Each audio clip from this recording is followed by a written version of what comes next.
السلام عليكم البنات، السلام عليكم جميعا. كي دايرين؟ لاباس عليكم؟ ان شاء الله يا ربي تكونوا بخير وعلى خير. فيديو جديد. هذا النهار غادي نصاوبوا البسبوسه نتاع اللوز. غادي نفوتوا نتعرفوا على المكونات. كيف ما شايفين عندي كاس نتاع الحليب، عندي كاس نتاع الزيت نباتي، عندي نص كاس نتاع السكر حبيبات، عندي كاس نتاع اللوز مطحون او لا مهرمش كيف ما شايفين، وعندي جوج كيسان نتاع السميده الرقيقه.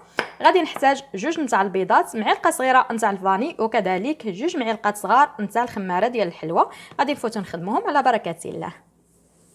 يا احبابي درت جوج نتاع البيضات كيف ما شايفين. غادي نزيد عليهم نص كاس نتاع السكر، بسم الله. كذلك غادي نزيد عليهم معلقه صغيره نتاع الفاني، كاس نتاع الزيت. غادي نضربهم مزيان. بعد ما ضربتهم غادي نزيد عليهم كاس نتاع الحليب ونضربهم كذلك. بعد ما ضربتهم غادي نزيد عليهم النواشف، جوج كيسان نتاع السميده، كاس نتاع اللوز، جوج معلقات نتاع الخماره ديال الحلوه الاولى والثانيه، وغادي نخلطهم مزيان. بعد ما خلطتهم مزيان كيجيني الخليط بهذا الشكل هذا كيف ما شايفين، بهذا القوام. غادي نجيبوا الصني ديالنا اولا اي حاجه اللي غادي نطيبوا فيها البسبوسه ديالنا. انا اختاريت هذه، دهنتها بشويه نتاع الزيت اولا نتاع الزبده اولا فيكم دهنوها باش ما بغيتوا. وغادي نخوي فيها الخليط ديالي، بسم الله. غادي نخويه كامل هنايا وغادي ندخلها للفران على درجه الحراره 180، نخليها حتى تحمر ليا من الفوق ومن التحت، وغادي نخرجها على بركه الله. احبابي من بعد ما درنا البسبوسه ديالنا طيب في الفران، غادي نفوتوا نوجدوا القطر على بركه الله. رغم ان القطر ساهل، ما كاينش ما سهل منه. كيف ما شايفين عندي كاس نتاع الماء، وكذلك عندي كاس نتاع السكر، يعني نفس العبار نتاع السكر نفس العبار نتاع الماء. غادي نحتاج فيه معلقه صغيره نتاع الفاني.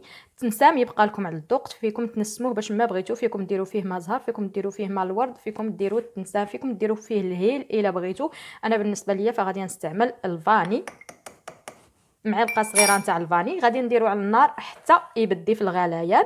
بعد كي يبدي في الغليان غادي نزيد عليه هاد شويه نتاع الحامض اولا هاد الشريحه نتاع الحامض، وغادي نخليه يغلي مده 5 دقائق، وغادي نطفي عليه البوطه اولا العافيه، وصافي. القطر ديالنا غادي يكون واجد. هيا حبابي البسبوسه ديالنا طابت. غادي نجيب هي سخونه، يلا خرجتها من الفران. غادي نجيب هذاك القطر اللي صاوبته انا وياكم، وغادي نسقيها كامله به، بسم الله. خويه عليها ونخليها حتى تشرب مزيان هذا القطر اللي درناه عليها. بعد ما تشربت لي هذاك القطر كامل نجيب عليها شويه نتاع اللوز، هذاك اللوز المهرمش اللي منه درنا فيها لداخل، وغادي نرش عليها هكا من الفوق. فيكم تزينوها باش ما بغيتو. انايا غادي ندير ليها اللوز هكا، كتجي واحد المذاق فيها يا سلام. يا حبابي البسبوسه ديالنا من بعد ما بردات بطبيعه الحال زدت ليها شويه نتاع الصوص كراميل. كيعجبني الصوص كراميل مع اللوز، نتوما عارفين كيتماشى معاه مزيان، كيجي المنظر ديالها زوين كيف ما شايفين، والمذاق كذلك اكثر من رائع. وهنايا شوفوا قلعت معكم واحد الحبيبات باش تشوفوها كيفاش كتجي دايره من نقطعوها.